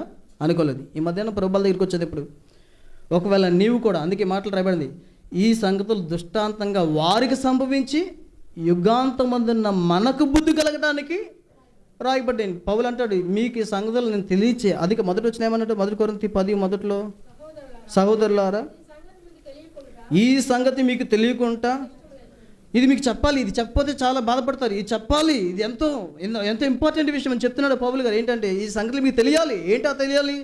వాళ్ళ ఐగుప్తు నుంచి బయటకు వచ్చినా దేవుడికి ఇష్టంగా బతకపోతే కనాను లేదు. వాళ్ళ ఐగుప్తులోంచి బయటకు వచ్చినా దేవుడు ప్రమాణంగా తీసుకెళ్లాల్సిన కణానికి వాళ్ళు వెళ్ళిపోవడానికి కారణం ఏంటంటే వారు ఐగుప్తు అరణ్యపు యాత్రలో దేవుడికి ఇష్టలుగా బ్రతకలేదు. ఏం కారణం అంటే వారు ఇష్టానుసారంగా బ్రతికేరు ఇశ్రాయేలీయులు. వారిలో పాపం ఉంది. ఈ మధ్యాహ్నం ప్రభుల దగ్గరికి వచ్చింది ఎవరైనా పాపములో నీకు పాలి ఉంటే ఈ బల్లకి రావద్దు. ఎందుకంటే ఒకవేళ ఈ బల్లలో పాలు పొందిన కణానికి వెళ్ళే అవకాశం అయితే ఉందంటారా లేదా? వీళ్ళందరూ పాలు పొందాలి కదా, ఒకే ఆహారం ఒకే పానీయం తిన్నవాళ్ళే కదా. దేవుడికి ఇష్టలకు బతకలేదు, ఏమైపోయారు? రాలిపోయారు. మనం మధ్యాహ్నం రాలిపోవడానికి రాలేదు, వెళ్ళిపోవడానికి వచ్చాం కణానికి. ఆ విషయాన్ని గుర్తుపెట్టుకోవాలి. ఎవరు దేవునికి ఇష్టలు? మనందరికీ బాగా తెలిసిన ఒక విషయం మీకు గుర్తు చేస్తా. హెబ్రీలకు రాసిన పత్రిక 11. పాపపు జోలి లేనివాడు మాత్రమే దేవునికి ఇష్టడు ఈ లోకంలో. రెండవది హెబ్రీ 11 6 వచనాన్ని మనం చదువుదాము. హెబ్రీ 11:6. విశ్వాసం లేకుండా దేవునికి ఇష్టడై ఉండుట అసాధ్యము. చదవండి. 5వ వచనం కూడా చదవండి. విశ్వాసమును బట్టి హానోకు మరణము చూడకున్నట్లు కొనుపోబడును. అతడు కొనుపోబడక మునుపు దేవునికి ఇష్టడై ఉండునే సాక్ష్యము పొందెను. కాగా దేవుడు అతన్ని కొనిపోయాను కనుక అతడు కనబడలేదు. కాబట్టి ఎవరు దేవునికి ఇష్టలు, లేక దేవునికి ఇష్టలుగా ఒక వ్యక్తి భూమి మీద బతకాలంటే ఎలా ఉండాలి అనే విషయాన్ని మనం చూస్తే, పాపం అనే జోరే వారిలో ఉండకూడదు. వాడు మాత్రమే దేవునికి ఇష్టడు, వాడు మాత్రమే దేవుడు చేసిన ప్రమాణం చేసిన కణానికి వెళ్తాడు. రెండో విషయం మనం చూస్తే, విశ్వాసం లేకుండా బ్రతికి ఏ వ్యక్తి కూడా దేవుడికి ఇష్టడుగా బ్రతకలేడండి. విశ్వాసం అనేది ఒక వ్యక్తిని దేవుడికి ఇష్టడుగా మార్చివేస్తుంది. హానోకు పరమునికి కొనుపోబడక మునుపు దేవుని ద్వారా అతనికి వచ్చిన సాక్ష్యం ఏంటంటే ఇతడు దేవునికి ఇష్టడు. దేన్ని బట్టి? అక్కడ రాయబడింది విశ్వాసమును బట్టి. 5వ వచనం మొదటి భాగంలో విశ్వాసమును బట్టి. నేనంటాను, ఒకవేళ విశ్వాసం అని పేరుండి విశ్వాసం లేకపోతే ఆ విశ్వాసము యాకోబు పత్రిక 2వ అధ్యాయం 17వ వచనం ప్రకారం క్రియలు లేని విశ్వాసం ఏమని రాయబడిందండి? మృతం. ఇంకా మీరు 20వ వచనానికి మనం రుచి చూస్తే యాకోబు 2:20లో చూస్తే ఆ విశ్వాసము నిష్ఫలమైన విశ్వాసం, ఫలములు కనపడిన విశ్వాసం అండి. ఈరోజు చాలామంది విశ్వాసులే కానీ వారిలో ఏమి లేదండి? విశ్వాసం లేదండి. విశ్వాసులే, విశ్వాసం ఉండదు. యేసుప్రభువు వారు ఆ మాట చెప్పాడు. లోకసువార్త 18వ అధ్యాయంలో అనుకుంటా 8వ వచనంలో. ఆయన మళ్ళా భూమి మీదకి వచ్చినప్పుడు ఏం కనపడుతుంట? విశ్వాసుల్లో విశ్వాసము కనపడదు. ప్రభుత్వ దినాల్లో సంఘం కోల్పోయే విషయాలు చాలా ఉన్నాయి. దాంట్లో ఒకటి విశ్వాసం, మరొకటి ఏంటి తెలుసా? ప్రేమ. 24వ అధ్యాయం 12వ వచనం మత్తయి సువార్తలో అడిగింది, అక్రమం విస్తరించుట చేత అనేకులు ప్రేమ. మానవుడు నైతికంగా తనకుండాల్సిన ఆధిక్యతలు కోల్పోతారు ప్రభుత్వ దినాల్లో. ఈసారి ఇప్పుడు నా ప్రశ్న, ఈ మధ్యాహ్నం ప్రభు వాళ్ళ దగ్గరికి వచ్చేటప్పుడు నువ్వు దేవుడికి ఇష్టడివి అంటే వాళ్ళ దగ్గర రావచ్చు. అంటే నీలో విశ్వాసం ఉంది అంటే. విశ్వాసం గురించి మాట్లాడితే నేను ఒక వ్యక్తిని టచ్ చేయకుండా ముందుకెళ్ళను. ఎవరు ఆ వ్యక్తి అంటే అబ్రహాం. అబ్రహాం జీవితాన్ని మనం అర్థం చేసుకుంటే ఒక సవాల్ అండి. విశ్వాసమునికి అసలు అతను తండ్రి, విశ్వాసులకు తండ్రి అతని పేరు. ఎందుకంటే క్రైస్తవులకి పునాది ఇప్పుడు ఎక్కడి నుంచి స్టార్ట్ అవుతుందంటే అబ్రహాం దగ్గర నుంచే. మొసపుట్టమయ్య విగ్రహారాధకుడైన అబ్రహాము ఎంత గొప్ప మార్పులోనికి వచ్చాడు. 11:8 చూడండి. హెబ్రీ పత్రిక 11:8. హెబ్రీ పత్రిక 11వ అధ్యాయం 8వ వచనం. అబ్రహాం పిలువబడినప్పుడు విశ్వాసమును బట్టి ఆ పిలుపునకు లోబడి తాను స్వాస్థ్యంగా పొందనయ్యున్న ప్రదేశమునకు బయలు వెళ్ళను, మరియు ఎక్కడికి వెళ్ళవలనో అది ఎరుగాక బయలు వెళ్ళను. అది విశ్వాసం. ఏంటి విశ్వాసం అంటే? ఎక్కడికి వెళ్ళాలో తెలియకుండానే ఆ దినాల్లో అబ్రహాం బయలుదేరాడు చూడండి, అది విశ్వాసం అంటే. ఇప్పుడు చూడండి, అబ్రహాంకి ముందు ఒక వ్యక్తి దేవుడిని తెలుసుకుని వెళ్ళిపోయిన చరిత్రల పుస్తకాలు, డిక్షనరీలు అబ్రహాంకు ఉన్నాయా? అందుకే అబ్రహాం గురించి ఏమంటారు? నిరీక్షణకు ఆధారం లేనప్పుడు అంటే అబ్రహాంకు ముందు దేవుడు ఇలా ఉంటాడు, దేవుడు ఇలా మాట్లాడతాడు, దేవుడు ఇలా నడిపిస్తాడు, దేవుడు ఇలా రక్షిస్తాడు, దేవుడు ఇలా పోషిస్తాడు, దేవుడు ఇలా ఉంటాడు, దేవుడి చరిత్ర ఇది అని ఎవ్వరు చెప్పలే అబ్రహాంకి. ఒకే మాట అబ్రహాంని పిలిచాడు, అబ్రహామా చిత్తం ప్రభా నేను నీకు చూపించు. ఆదికాండం 12:1 రాయబడింది, చూపించినానా చూపించు అంటే అప్పటికి చూపించాడా? చూపించలేదా? చూపించలేదు. అబ్రహాం ఎలా బయలుదేరి ఉంటాడు? నేను చాలాసార్లు చెప్తున్నా మాట. దేవుడు అబ్రహాంతో మాట్లాడాడు అనుకోండి, ఉదాహరణగా రాత్రి మాట్లాడుకోండి, తెల్లవారుజామున అబ్రహాం ప్రార్థనలో ఉన్నప్పుడు, అప్పుడు ప్రార్థన కాదు ఏం తెలియదు కాబట్టి అబ్రహామా అని పిలిచాడు అనుకోండి, చిత్తం బ్రవ్వ నేను నీకు చూపించే దేశానికి వెళ్ళాలి. వెంటనే ఒక బ్యాగ్ చదివించుకున్నాడు, స్నానం చేసేసుకున్నాడు, బట్టలు మొట్టేసుకున్నాడు, బయటకు వచ్చేసి వెళ్ళిపోతున్నాడు. వాళ్ళ భార్య వచ్చింది అనుకోండి, వాళ్ళ భార్య పేరు ఏంటంటే సారీ. ఏమని పిలుస్తుంది అంటే అబ్రహాం ఏమని పిలుస్తుందండి? యజమాంట. ఏంటంటే చెప్పా పెట్టకుండా మీరు బయలుదేరారు, స్నానం చేశారు, ఎక్కడికి వెళ్తారు? ఊరు ఏమన్నా ఫంక్షనా, పార్టీ ఏమైనా ఉందా అంటే అబ్రహాం ఏం చెప్పుంటాడు? ఏ ఊరు వెళ్తున్నారండి అని అడిగి ఉంటుంది భార్య. ఏం చెప్పుంటాడు? తెలీదు. అదేంటి రాత్రి బాగానే ఉన్నాడుగా, ఏ ఊరో తెలీదా? తెలియదు. ఎవరైనా పిలిచారా? ఏ దిక్కు వెళ్తున్నావు? తెలీదు. ఏ ప్రాంతానికి? తెలీదు. నువ్వు వెళ్ళే స్థలంలో కనీసం ఏం తింటా? తెలీదు. ఎలా బయలుదేరావు? దేవుడు వెళ్ళమన్నాడు. ప్రతి అడుగు దేవుడు అబ్రహామునికి వేసి నడిపించాడని అర్థం కదా. మనకైతే అవిశ్వాసం ఉంటుందా? ఒకవేళ అది నిన్ను ఎవరన్నా తెలియని వాళ్ళు వచ్చి మా ఇంట్లో పెళ్ళి ఉంది, మా అబ్బాయి పెళ్ళి వచ్చాయని పెట్టేశారు ఇంకో ఫోను, మనం అనుకున్నాం వాడికి పిచ్చాయేంటి, పెళ్ళి రమ్మన్నాడు, అసలు ఏ ఊరు చెప్పలేదు, అసలు అడగేమవుతాడో చెప్పలేదు, ఏ బస్సు ఎక్కాలి, ఎక్కడ దిగాలి, ఎక్కడికి రావాలి, ఎక్కడ ఫంక్షను, ఎక్కడ పెళ్ళి, ఎట్లా అనుకుంటావు కదా. బస్సు ఎక్కామండి, కండక్టర్ టికెట్ అని వచ్చాడు అనుకోండి, టికెట్ అని వచ్చాడు అనుకోండి, బాబు నేను ఎక్కడికి వెళ్ళాలి? తెలియదండి. అయ్యా డ్రైవర్ ఆపండి, ఎవడ ఎక్కాడు పిచ్చాడు. అబ్రహాము బయలుదేరినప్పుడు అందరూ అబ్రహాం నల్లగనుకున్నారు, పిచ్చాడు అనుకున్నాడు. ఇదేంటబ్బా, తండ్రి ఇల్లును వదులుతాడంట, పొలం ఉంది, పాడావులు ఉన్నాయి, బంధువులు ఉన్నారు, అందరిని వదులుతున్నాడంట, దేవుడు ఎవరో చెప్పాడంట, వెళ్ళమన్నాడంట, ఎవరో అడ్రస్ లేదంట. ఎలా ఉంటుందండి? విశ్వాసం. నిరీక్షించు వాటి యొక్క నిజ స్వరూపమే విశ్వాసం. కానీ ఈరోజు నా ప్రశ్న ఏంటంటే, ఈ విశ్వాసం మనలో ఉందా? పరిపూర్ణమైన విశ్వాసం మాత్రం నడవగలుగుతున్నామా? ఒక విషయాన్ని కోసం ప్రార్థన చేసామంటే ఆ దేవుడు నాకు చేస్తాడని నమ్ముతామా? ఒక పాస్టర్ గారి దగ్గరికి ఒక ఆమె స్వీట్ బాక్స్ తీసుకుని వచ్చిందంట.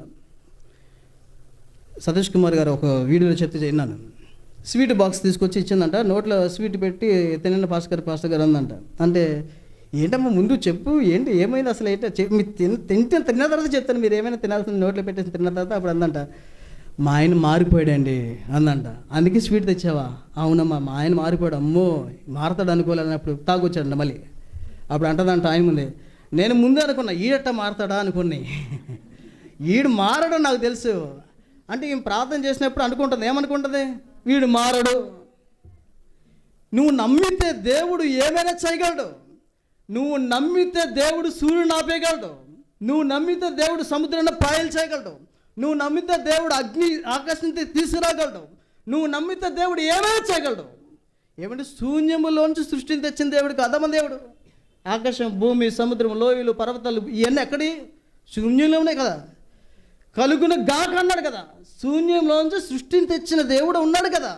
సముద్రాన్ని పాయలు చేసి 6 నెలలు నడిపించిన దేవుడు ఉన్నాడు కదా. మృతతుల్యమైన దేహంలోంచి మహా సమాజాన్ని తీసుకొచ్చాడు కదా, ఇశ్రాయేల్ సంతానాన్ని. అప్పటికి అబ్రహాం భార్య శరీరాన్ని గురించి బైబిల్లో రాయబడింది, మృతతుల్యమైపోయిన దేహం. ఒక విధంగా పిల్లలు పుట్టే అవకాశం ఏమాత్రము లేదు ఆ దేహంలో. 90 సంవత్సరాల ఒక స్త్రీ హాస్పిటల్కి వెళ్ళి డాక్టర్ పరీక్ష చేయండి అంటే ఎలా ఉంటుంది? డాక్టర్ గారు ఇంకా పెద్ద వయసు వచ్చేమన్నా ఇదైపోయి ఉంటుందేమో అనుకుంటారు. 90 సంవత్సరాలు కాదు, ఎన్ని సంవత్సరాలైనా దేవుడు చేయగలడు అంతే. ఆయన ఇంకేమంటాడు? నేను రాళ్లతో అబ్రహాంకి పిల్లలు పుట్టించగలను అంటాడు. ఏమంటాండి? అబ్రహాంకి రాళ్లతో పిల్లలు పుట్టించగలడు. ఏమిటి? ఏమైనా చేయగలడు దేవుడు, ఏమైనా చేయగలడు. ఒక ఆయన మరీ విచిత్రమా, బైబిల్లో ఎంత విడ్డూరం రాయబడతాయి అంట, మనిషిని చేప మింగేసిందా అని అంటే భక్సింగ్ గారు అన్నాడంట, బైబిల్లో దానికి రివర్స్లో రాయబడి నేను నమ్ముతాన్నాడంట. ఏమంటాడు?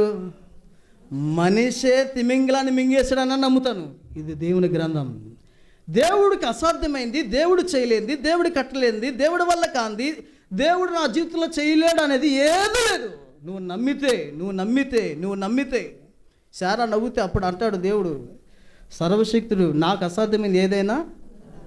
మరి ఎందుకు మన జీవితంలో జరగట్లేదు? మన జీవితంలో జరగకపోవడం ఒకటే కారణం అండి. ఆ మాట చూద్దాం. మార్కు సువార్త 6.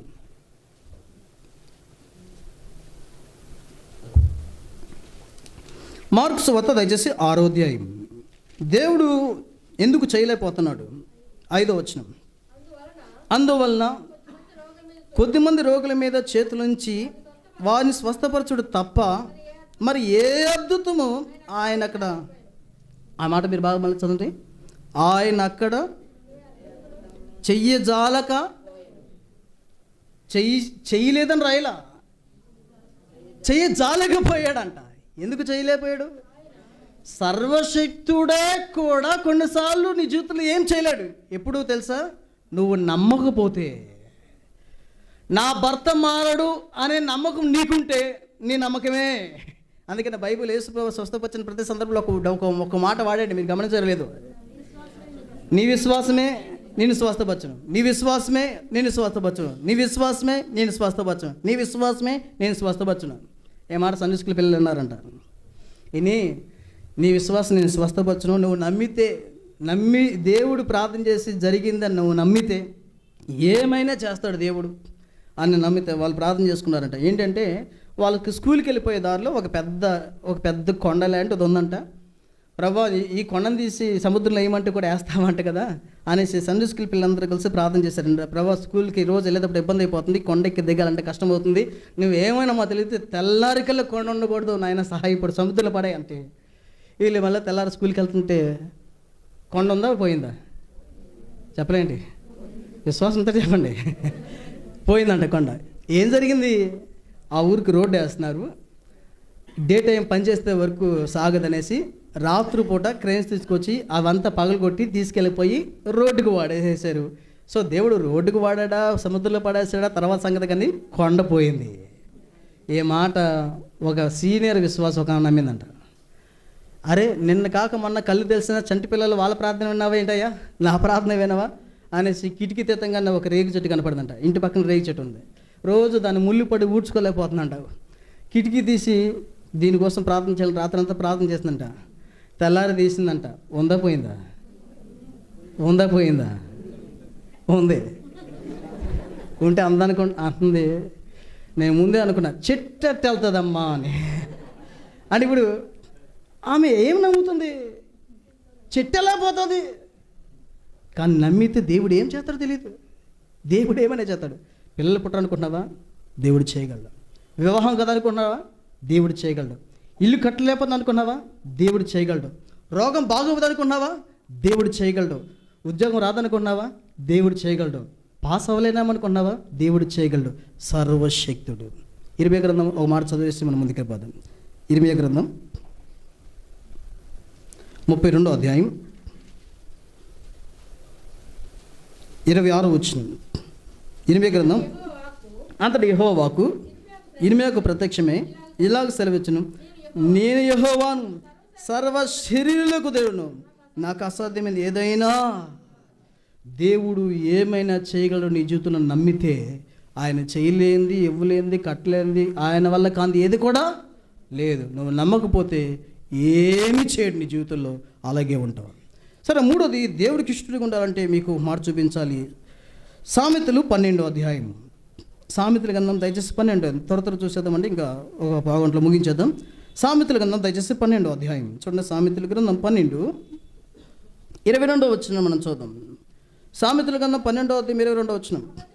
అబద్ధమాడు పెదవులు యెహోవాకు హేయములు, సత్యవర్ధనులు ఆయనకి ఇష్టలు. సత్యవర్ధనులు ఆయనకి ఇష్టలు అంటే ఎవరు దేవుడికి ఇష్టలు అంటే మొట్టమొదట మనం చూస్తున్నాం, పాపపు జోలి లేని వారు మాత్రమే దేవునికి ఇష్టలు. ఇశ్రాయేలు అలా లేరు, యెహోషువ కాలేబు అలా ఉన్నారు.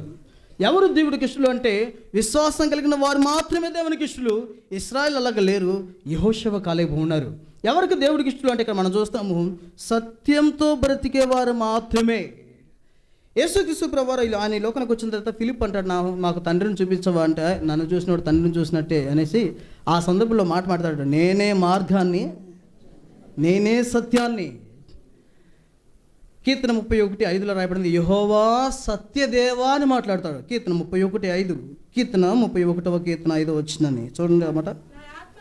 నా ఆత్మని చేతికి అప్పగించుతున్నాను, యెహోవా సత్యదేవ. మన దేవుడు ఎలాంటి వాడండి?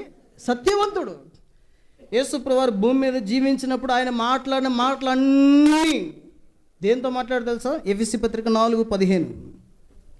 యేసు ప్రభువారు భూమి మీద జీవించినప్పుడు ఆయన మాట్లాడిన ప్రతి మాట ఎలా మాట్లాడాడు?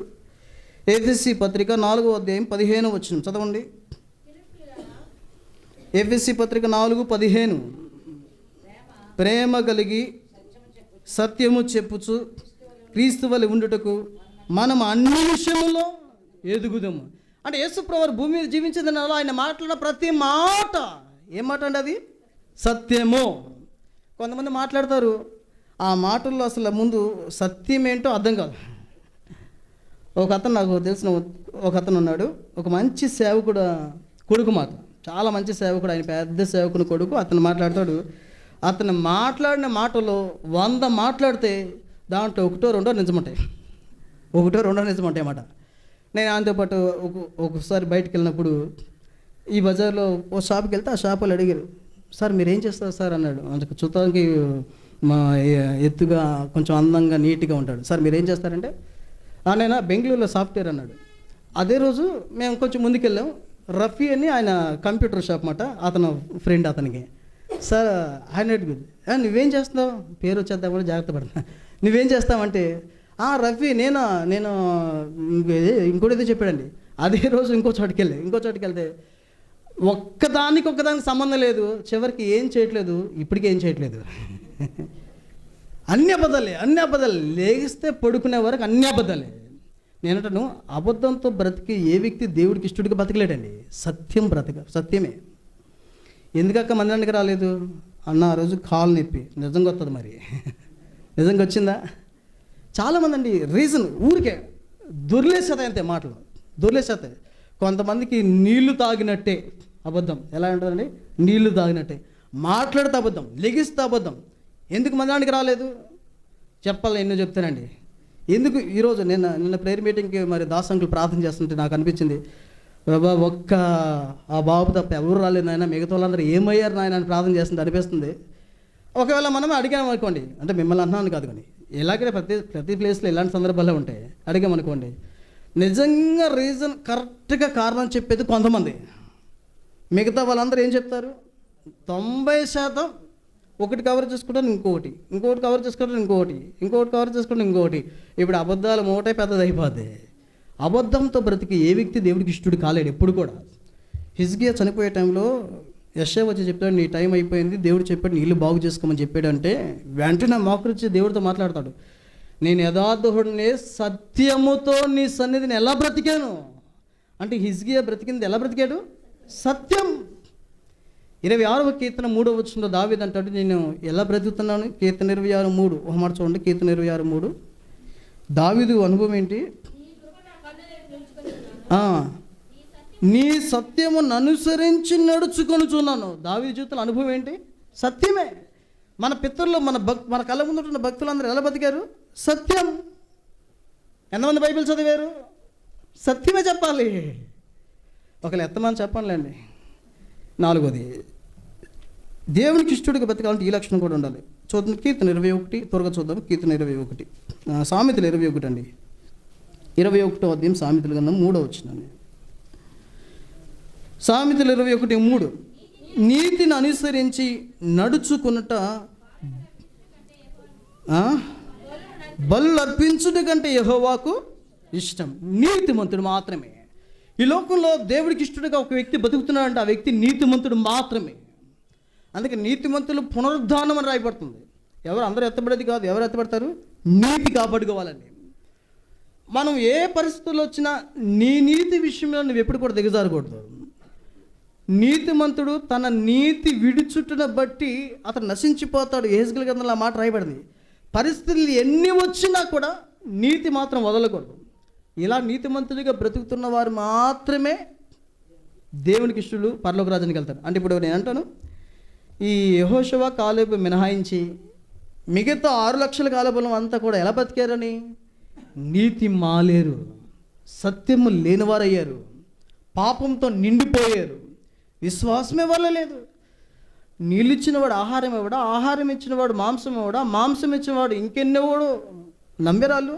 ప్రతిరోజు ప్రతి క్షణం డౌట్ వాళ్ళకి. ఇంకో మాట చూపిస్తానండి, ఈ మాట కూడా ఇంపార్టెంట్. తెస్సలోనికీయులకు రాసిన పత్రిక త్వరగా చూద్దాము. 1 తెస్సలోనికీయులు, దేవునికి ఇష్టలు ఎవరు? ఈ 5వ విషయాన్ని మీకు చదివితే కూడా బాగుంటుంది.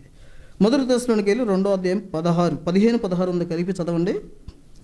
ఆ యూదులు తమ పాపములను ఎల్లప్పుడూ సంపూర్తి చేయుటకై ప్రభు అయిన యేసును ప్రవక్తలను చంపి మమ్మను హింసించి అన్ని జనులు రక్షణ పొందుటకై వారితో మేము మాట్లాడకుండా ఆటంకపరుచుచు దేవునికి ఇష్టల వారు కాని వారును మనుషులందరికీ విరోధులైనారు. దేవుని ఉగ్రత తుదమట్టుకు వారి మీదకి వచ్చును. అంటే యూదులు అన్యుల రక్షణ పొందుకోకుండా పౌలు గారి ప్రయాణాలు అనుక్షణం ఆటంకమై. అప్పుడు యూదుల గురించి పౌలు గారు ఏం మాట్లాడుతుంటే, ఈ అన్యులు మారు మనసు పొందుకోకుండా అడ్డపడుతుంది ఎవరో? యూదులే. అంటే ఇతరుల రక్షణ కొరకు, ఇతరుల రక్షణ పొందుకోకుండా అడ్డపడుతున్న ఈ యూదులు దేవునికి ఇష్టలు కాని వారు అని చెప్పాడు. సరే, మన భాషలో చెప్తున్నా మీకు అర్థం కావడానికి, ఏ వ్యక్తి అయినా దేవుని పనికి, దేవుని పరిచర్యకి, ఇతరుల రక్షణ కొరకు, ఇతరుల ఆత్మ సంబంధమైన క్షేమం కొరకు అడ్డుగా ఉంటుంటే ఆ వ్యక్తి ఎన్నడూ దేవుడికి ఇష్టడిగా ఉండడు. అంటే దేవుడికి ఇష్టడిగా ఉండాలంటే ఏంటి? దేవుని పనికి కానీ, ఇతరుల రక్షణకు కానీ, వేరే వాళ్ళ ఆత్మీయమైన క్షేమానికి నువ్వు దోహదపడాలంతే. ఒక విధంగా దేవుని పనికి ఆటంకంగా మారి ఎవ్వరూ కూడా దేవుడికి ఇష్టలుగా మారరు. అంటే మనమేం ఆటంకంగా ఉన్నాం? మనం కొన్నిసార్లు ప్రత్యక్షంగా ఉంటాం, కొన్నిసార్లు పరోక్షంగా ఉంటాం. సరే, ప్రత్యక్షంగా అంటే కొన్నిసార్లు చేద్దామంటే సహకరించాం, ఏదన్నా దేవుని వాక్యం ప్రకటించడానికి ప్రయాసపడదామంటే దేనికి సహకరించాం, ఇది ప్రత్యక్షం.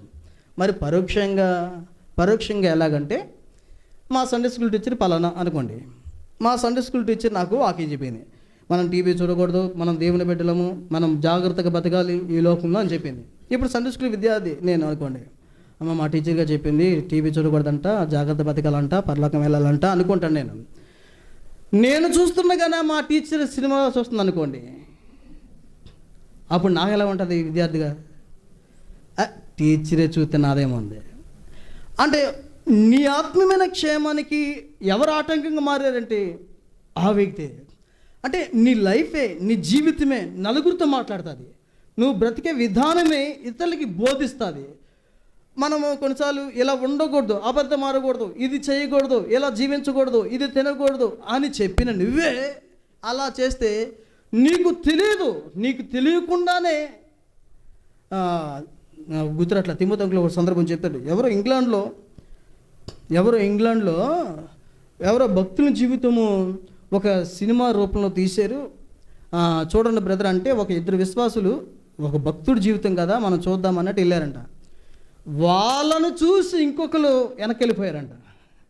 ఇప్పుడు నేను ఒక మాట అంటాను, నీ భక్తి, నీ నడక, నీ యొక్క దేవునికి అనుకూలమైన జీవితం సరిగా లేకపోతే నువ్వు జీవించే విధానమే అనేకులకు ఆటంకం.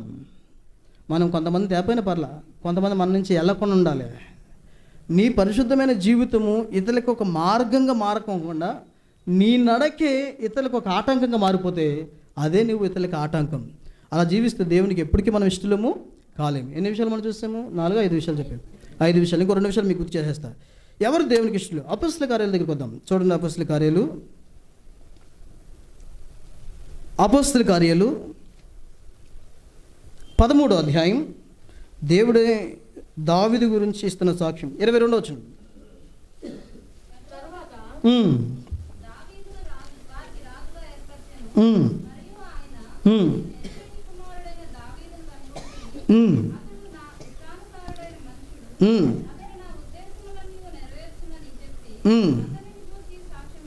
చూడు, దావీదు గురించి దేవుడు ఇస్తున్న సాక్ష్యం ఏంటంటే, నేను యెషయా కుమారుడైన దావీదుని కనుగొన్నాను, అతడు నా ఇష్టానుసారుడైన మనుషుడు.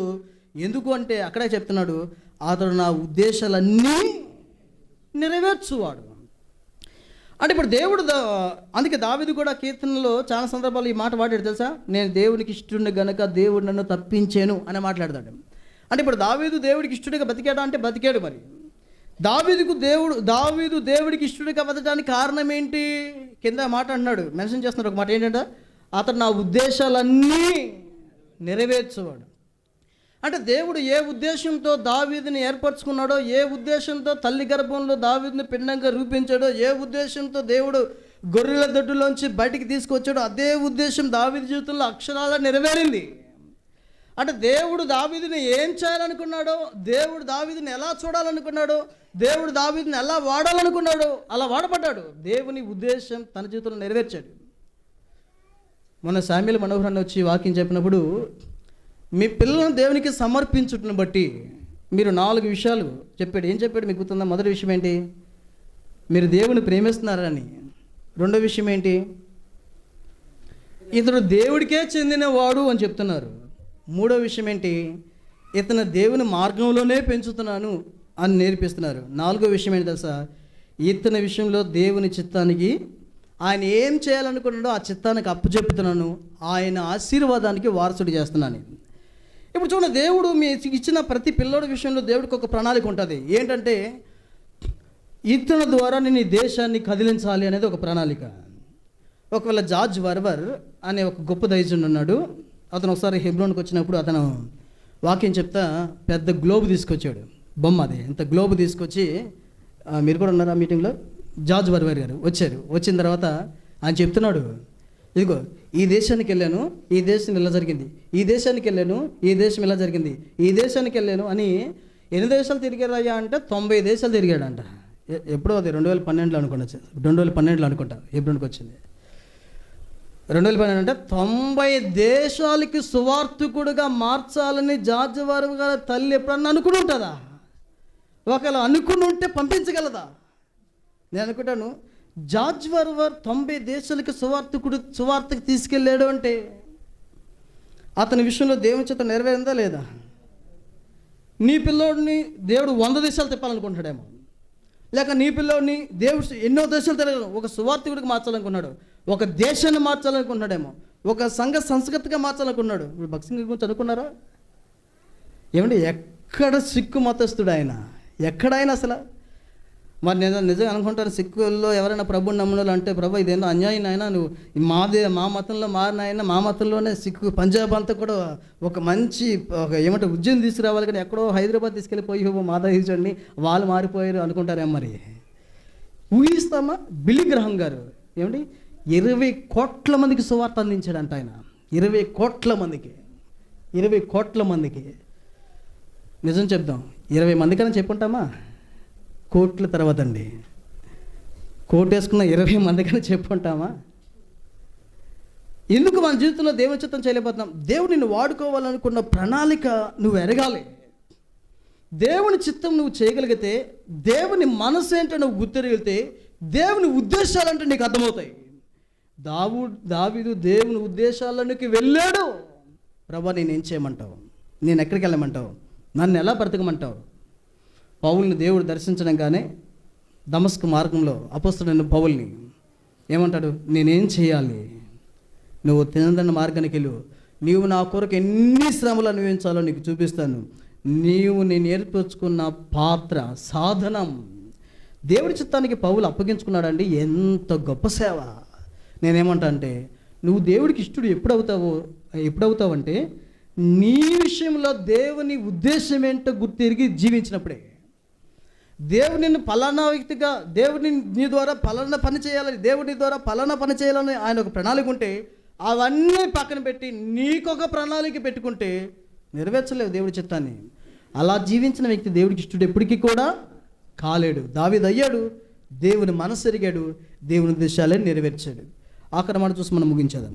సామెతలు ఎవరు దేవునికి ఇష్టలు అంటే, ఇప్పుడు ఈ 40 సంవత్సరాల యాత్రలో ఇశ్రాయేలీయుల్లో 6 లక్షల మంది దేవుని మనసు ఎరగలేదు. అందుకే వాళ్ళ గురించి రాయబడింది, వాళ్ళు క్రియలే చూశారంట. మరి మార్గం చూసింది మోషేనే, వాళ్ళు క్రియలే చూశారు, అందుకే రాలిపోయారు. ఆఖరి మాట చూద్దాం, సామెతల గ్రంథము ఎవరు దేవునికి ఇష్టలు, ఎవరు దేవునికి ఇష్టలు.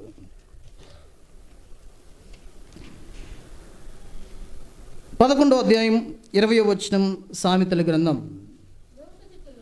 మూర్ఖ చిత్తులు యెహోవాకు హేయులు. ఆ మాట చూద్దామండి. యథార్థంగా ప్రవర్తించువారు, ఆఖరిది 7వది, ఆఖరిది యథార్థంగా ప్రవర్తించువారు ఆయనకి ఇష్టలు. అంటే ఇప్పుడు ఈ 6 లక్షల్లో మిగతా వాళ్ళందరూ కూడా ఎలా బతికారు? యథార్థంగా బతికారా? రాలిపోయారు. మరి ఇద్దరు మాత్రం ఎలా బతికారు? యథార్థం. యథార్థం అంటే మన భాషలో చెప్పాలంటే నువ్వు లోన్ ఎలా ఉన్నావో బయట అలాగే ఉండాలి. కొన్నిసార్లు అంకుల్ మాట్లాడే మాటలు మీ అందరికీ తెలిసే ఉంటాయి. ఎలా ఉంటాయంటే బాధపడదా ఏముండదు, ముక్కు చుట్టుకుంటుంది డైరెక్ట్గా. కరెక్టే, అలాగే ఉండాలి. ఒకరి గురించి ఎప్పుడు ఆలోచించకూడదు. యథార్థం, నువ్వు లోన్ ఎలా ఉన్నావు బయట ఎలాగే ఉండాలి. అలా లేకపోతే అదే కపటం. సరే, యథార్థవంతులకి ఒక లక్షణం చూపిస్తానండి. ఈ టైంలో చెప్తే కూడా బాగుండన్నమాట. ఎలా ఉంటారంటే యథార్థవంతులు, సామెతలు 21:29. నేను యథార్థవంతున్నా కాదా అంటే ఈ లక్షణం నీకు అర్థమవ్వాలి. భక్తిహీనుడు తన మొహం మార్చుకును, యథార్థవంతుడు తన ప్రవర్తనను. నిజంగా నువ్వు యథార్థవంతుడు అయితే ప్రభు మాట్లాడితే నీ జీవితాన్ని బాగు చేసుకుంటావు. ఒకవేళ యథార్థం కాకపోతే ఏమవుతావు? ముఖము మార్చుకుంటావు. నేను ఒక్కూరు స్థలంలో సేవ చేస్తున్నాను. ఒక్కూరు స్థలంలో సేవ చేస్తున్నప్పుడు ఒక వాక్యము ఒక ఆమెకి తగులుద్ది. మరి చెప్పేది గోడలకు కాదుగా, మనుషులకేగా. మరి గోడలకు చెప్తామేంటి, తలుపులకి జాగ్రత్తగా ఉండండి అని చెప్తాం. పిచ్చోడు ఉంటాడు. దేవుడు ఆత్మల కాపరిగా సేవకుని పెట్టాడు. అతను వాక్యం ద్వారా దర్శించి వారిని బాగు చేసి పరమునికి తీసుకెళ్ళాలి. ఇది బాధ్యత, మా డ్యూటీ. డాక్టర్స్ ఎలా ఉంటుందంటే వీడికి ఇంజెక్షన్ చేస్తే బాధపడతాడేమో అని డాక్టర్ ఆలోచించాలనుకోండి, వాడు పూర్తిగా పోతాడు కదా. అందుకే డాక్టర్స్ ఏంటంటే వాడు బాధపడినా, ఏడ్చినా, తిట్టుకున్నా. నా చిన్నప్పుడు ఒకసారి డాక్టర్ దగ్గరికి వెళ్తే నాకు డాక్టర్ కాదు ట్రీట్మెంట్ చేస్తున్నప్పుడు కాలుతో తనేసేసానంట. వెళ్ళి వదిలే తిట్టానా మరి ఏం చేసింది తెలియదు. ఒకవేళ డాక్టర్ గారు కనుక ఆ టైంలో నాకు ట్రీట్మెంట్ చేయకపోతే చచ్చిపోయేవాడిని.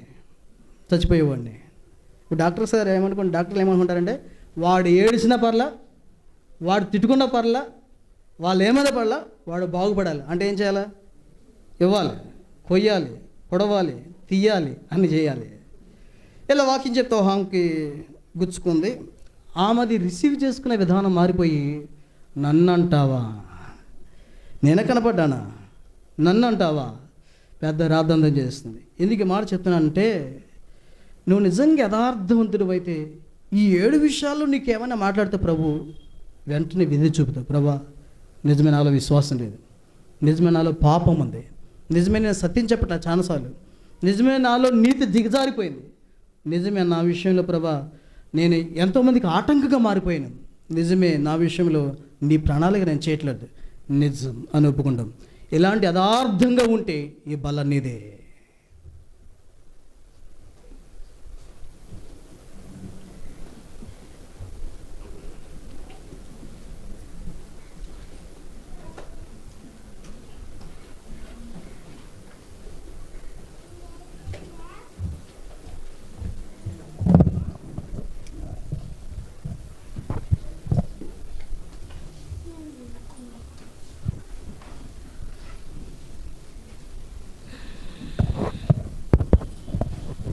ప్రభు యొక్క కృపను బట్టి శ్రేష్టమైన గంభీరమైన సమయంలోనికి మనం వచ్చి ఉంటున్నాం.